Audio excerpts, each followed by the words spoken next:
Assalamualaikum warahmatullahi wabarakatuh. Kami dari kelompok 3 Sejarah Kebudayaan Islam. Di sini kami akan mempresentasikan materi tentang strategi dakwah yang dilakukan oleh Rasulullah SAW. Bismillahirrahmanirrahim. Saya akan menjelaskan tentang dakwah Nabi Muhammad SAW secara sembunyi-sembunyi. Nabi Muhammad SAW melaksanakan dakwah sirinya atau sembunyi-sembunyi selama 3 tahun. Pertama-tama, Nabi menawarkan Islam kepada orang-orang terdekat, keluarga besar, serta sahabat-sahabat karib beliau. Mereka diajak untuk memeluk Islam. Dalam sejarah Islam dikenal sebagai as-sabiqunal awwalun atau orang-orang yang paling dahulu dan pertama masuk Islam, yang terdiri dari Khadijah bin Khalid, Ali bin Abi Thalib, Zaid bin Haris, Abu Bakar As-Siddiq, Utsman bin Affan, Az-Zubair bin Awam, Abdurrahman bin Auf, Sa'ad bin Abi Waqqas, dan Thalhah bin Ubaidillah. Metode dakwah secara sembunyi-sembunyi. Yang pertama yaitu metode personal. Metode ini terjadi dengan cara individual, yaitu antara penyeru dan yang diseru bertatap muka secara langsung, sehingga materi yang disampaikan mudah untuk diterima dan reaksi yang ditimbulkan orang yang diseru langsung dapat diketahui. Pendekatan ini dilakukan oleh Nabi Muhammad SAW untuk mencegah goncangan reaksioner di kalangan masyarakat Quraisy yang saat itu masih memegang kepercayaan animisme warisan leluhur mereka. Yang kedua yaitu metode pendidikan. Pada zaman Nabi Muhammad SAW, metode pendidikan dilakukan dengan cara mendatangi rumah ke rumah atau menjadikan salah satu rumah sahabat untuk dijadikan tempat pemberian materi-materi Islam, seperti rumah sahabat Al-Arqam bin Abi Arqam yang dijadikan tempat menyampaikan materi-materi pendidikan Islam. Yang ketiga yaitu metode diskusi. Dalam metode diskusi, Nabi Muhammad SAW sebagai narasumber sedangkan objek dakwah sebagai audiens. Tujuannya ialah untuk pemecahan problematika yang ada kaitannya dengan dakwah, sehingga suatu yang menjadi permasalahan dapat ditemukan jalan keluarnya. Yang keempat yaitu metode bilhal.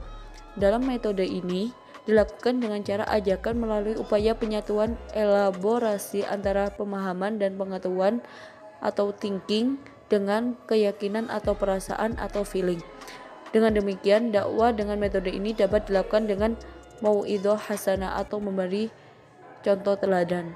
Yang kelima yaitu metode bil hikmah.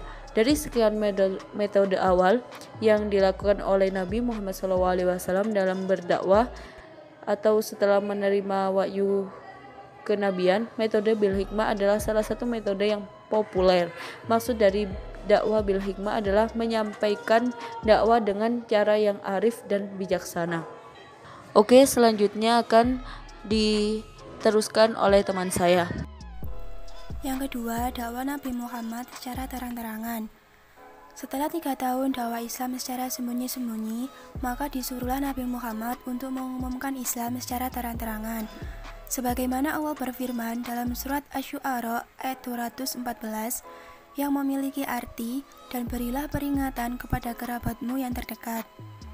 Berdasarkan ayat tersebut, Nabi Muhammad mengajak keluarganya yaitu Bani Hashim, tetapi mereka tidak mau mengikutinya. Bahkan paman Nabi Muhammad yang bernama Abu Lahab pun ikut mencemooh beliau.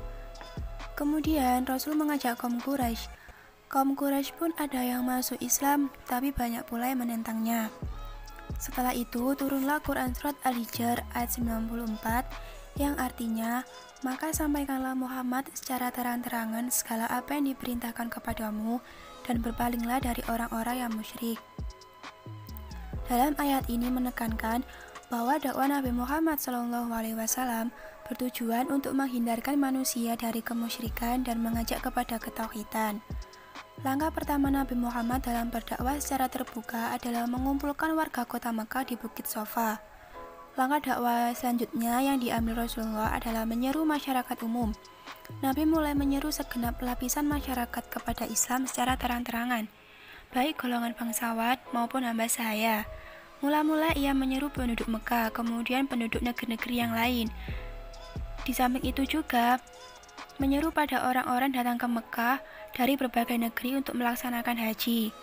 Kegiatan dakwah dijalankan tanpa mengenal lelah. Dengan usahanya yang gigih, hasil yang diharapkan mulai terlihat. Jumlah pengikut Nabi yang tadinya hanya belasan orang makin hari makin bertambah. Mereka terutama dari kaum wanita, budak, dan pekerja. Setelah dakwah yang dilakukan Rasulullah berhasil, pemimpin Quraisy mulai berusaha menghalangi dakwah Rasulullah. Semakin bertambah jumlah pengikut Nabi, semakin keras tantangan dilancarkan kaum Quraisy. Menurut Ahmad Syalabi, ada 5 faktor yang mendorong Quraisy menentang seruan Islam. Yang pertama, mereka tidak dapat membedakan antara kenabian dan kerasulan. Yang kedua, Nabi Muhammad menyerukan persamaan hak antara bangsawan dan hamba sahaya. Yang ketiga, para pemimpin Quraisy tidak dapat menerima ajaran tentang kebangkitan. Yang keempat, taklid kepada nenek moyang terdahulu. Dan yang kelima, pemahat dan penjual patung menganggap Islam sebagai penghalang rezeki. Lalu ciri-ciri dakwah Nabi Muhammad SAW periode Mekah. Yang pertama, perhatian dakwah terfokus pada upaya untuk menyampaikan dakwah dan menyebarkannya dengan cara sirriyah atau dengan cara sembunyi-sembunyi dan jahriyah atau dengan cara terang-terangan. Yang kedua, memperhatikan aspek tarbiyah. Aspek tarbiyah adalah pendekatan terpadu bagi orang yang menerima dakwah dengan upaya untuk mensucikan hati orang yang dididik. Yang ketiga, berusaha untuk tidak terjadi konflik dengan musuh, dan yang terakhir selalu aktif berdakwah dan tidak terpaku di tempat mulai tumbuhnya. Strategi dakwah Nabi di Madinah. Setelah Nabi Muhammad berdakwah di Mekah, beliau pergi ke Madinah dan menjadi ruang baru bagi beliau untuk berdakwah. Ketika Rasulullah SAW hijrah ke Madinah, sudah banyak penduduk Madinah yang memeluk Islam atau yang kemudian dikenal dengan kaum Ansor. Namun, Madinah tetaplah sebuah wilayah dengan ragam suku dan kultur masyarakat yang beragam, sehingga Nabi Muhammad memiliki berbagai langkah atau strategi untuk mewujudkan kesuksesan dakwahnya. Berikut ini strategi dakwah Nabi Muhammad di Madinah, diantaranya yakni yang pertama, mendirikan Masjid Nabawi. Saat perjalanan dari Mekah menuju Madinah, Rasulullah singgah di sebuah tempat bernama Quba selama 4 hari. Dan selama itu juga Rasulullah mendirikan masjid yang kemudian masjid itu diberi nama Masjid Quba. Pada hari kelima, tepat pada 12 Rabiul Awal, tahun 1 Hijriyah, Rasulullah beserta rombongan pengikutnya sampai di Madinah. Dan pada hari itu adalah merupakan hari yang ditunggu-tunggu oleh masyarakat Madinah. Dan seketika rumah-rumah di jalanan bergemuruh bertahmid menyambut kedatangan Rasulullah, serta putra-putri kaum Ansor juga menyambut dengan bait syair Tola'al Badru. Saat di Madinah, langkah pertama yang dilakukan Rasulullah yakni membangun masjid, yang kemudian diberi nama Masjid Nabawi. Beliau sendiri ikut serta membangun proses pembangunan masjid ini. Di tempat inilah dakwah Rasulullah mulai dilakukan, yakni melakukan sholat berjamaah, pengenalan ibadah mahdhah, dan kegiatan keagamaan lainnya sehingga wilayah di sekitar masjid menjadi ramai. Selanjutnya, membangun jalan raya di sekitar masjid, dan lama-kelamaan Madinah menjadi pusat kota serta pemukiman, dan pesatnya kota Madinah menyebabkan adanya migrasi, yaitu masyarakat di sekitar Madinah berbondong-bondong dengan tujuan berdagang, dan hal ini tentu menimbulkan kecemburuan pada kelompok masyarakat Yahudi. Selanjutnya yakni menciptakan perdamaian antar suku.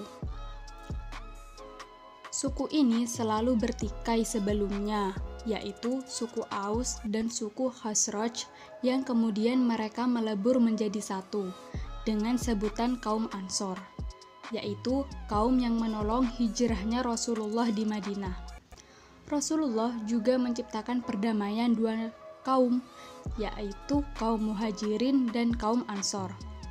Dengan adanya persatuan ini menyebabkan adanya kaum muslimin yang kokoh. Dengan itu juga Rasulullah berhasil menanamkan nilai moral dan adab yang baik di kalangan kaum muslimin di Madinah. Selanjutnya yaitu mengadakan perjanjian Piagam Madinah atau Piagam Charter. Piagam Madinah dibuat Rasulullah untuk mengatur dan menentukan hak-hak serta kewajiban seluruh masyarakat Madinah.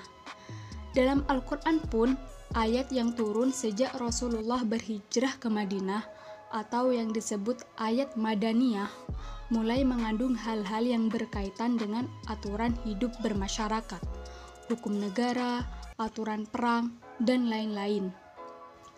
Berbeda dengan ayat-ayat sebelum Nabi berhijrah atau disebut ayat Makkiyah yang fokusnya membahas tentang hubungan manusia kepada Allah Subhanahu wa Ta'ala. Latar belakang dibuatnya Piagam Madinah ini karena masyarakat Madinah saat itu berbasis sukuisme, sehingga sering terjadi peperangan antar suku, maka Nabi membuat perjanjian agar semua suku dapat hidup berdampingan dan saling menghargai satu sama lain, serta menjunjung tinggi nilai toleransi. Piagam Madinah disusun oleh Rasulullah pada tahun 22 Masehi dan disebut konstitusi pertama di dunia.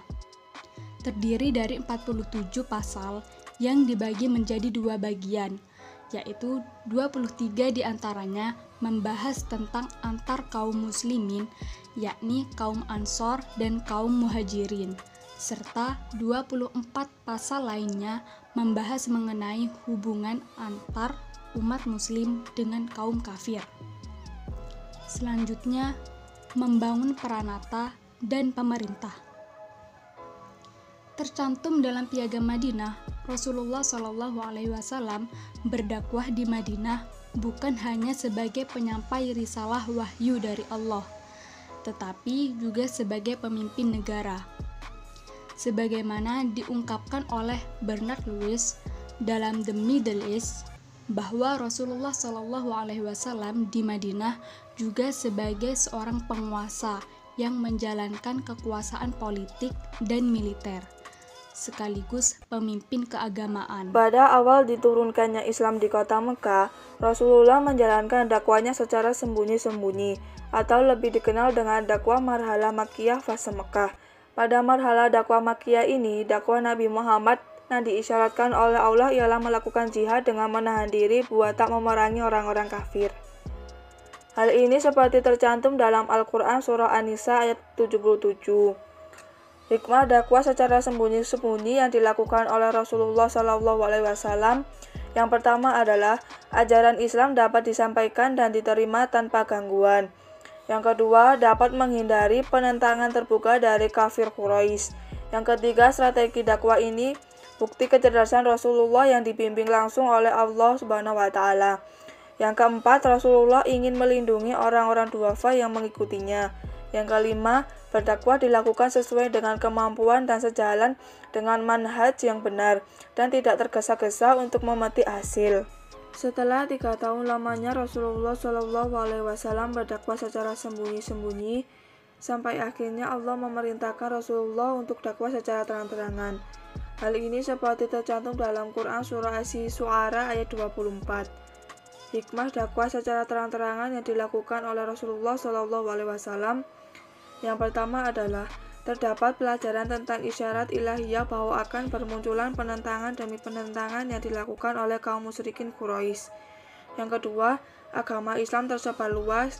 Yang ketiga, umat Islam berani menegakkan kebenaran.